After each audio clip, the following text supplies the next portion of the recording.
भारत और पड़ोसी देश के इस जरूरी विश्लेषण को करते हुए थोड़ा रुककर ये देख लेना जरूरी है कि अमेरिका की क्या स्थिति है। अमेरिका के राष्ट्रपति ट्रंप ने अमेरिका के पुराने हैसियत को लगातार गिरा दिया है। बहुत विशेष कारण नहीं है कि अमेरिका अपनी स्थिति को टॉप पर बनाए रखे। यहाँ ये जानना जरूरी है कि गहरे संकट के बावजूद अमेरिका का अपना शेयर बाजार बुरे दिनों में नहीं है, बल्कि आर्टिफिशियल इंटेलिजेंस यानी एआई से जुड़े शेयरों में हलचल है और आधुनिक कंपनियों के शेयर दुनिया भर में बड़े मात्रा में खरीदे जा रहे हैं। भारत ने गैस संकट को मैनेज करने और डीजल पेट्रोल की कीमत को स्थिर रखने में अपनी प्रशासनिक क्षमता से जितना हो सकता है उतना किया है, परंतु गैस की कीमतें एक एक करके बढ़ रहे हैं। ये ऐसा वक्त है जब इस साल भी रक्षा बजट में भारी बढ़ोतरी और अगले साल के लिए भी इसी तरह भारी बढ़ोतरी करके भारत अपने को मजबूत कर ले।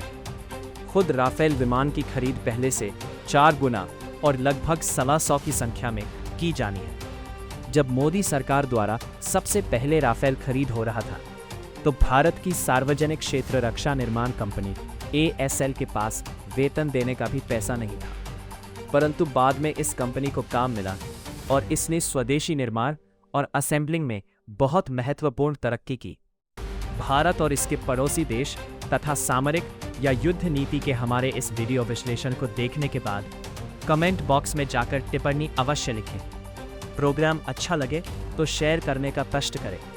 आगे बने रहिए इस साप्ताहिक विश्लेषण पर और इसे शेयर भी कीजिए। भारत को भी अपने प्रगति पर ध्यान देने के लिए वही करना होगा जो ज़्यादातर देश आजकल कर रहे हैं। जो देश युद्ध के मामले में बेचैनी दिखाते हैं उन देशों का ओहदा कमज़ोर हो रहा है।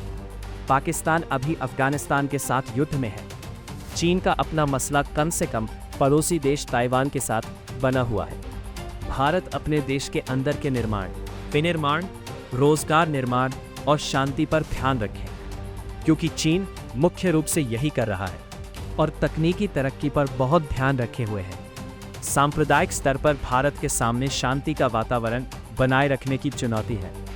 इस तरह इस सप्ताह के अंत में हम सह अस्तित्व के भारत के तरीके पर ही जोर दे रहे हैं। इसके बाद ये ज़रूरी हो जाएगा कि एक तरफ नेपाल और दूसरी तरफ श्रीलंका, तीसरी तरफ बांग्लादेश के साथ अपने संबंधों में सुधार का इंतजार करें।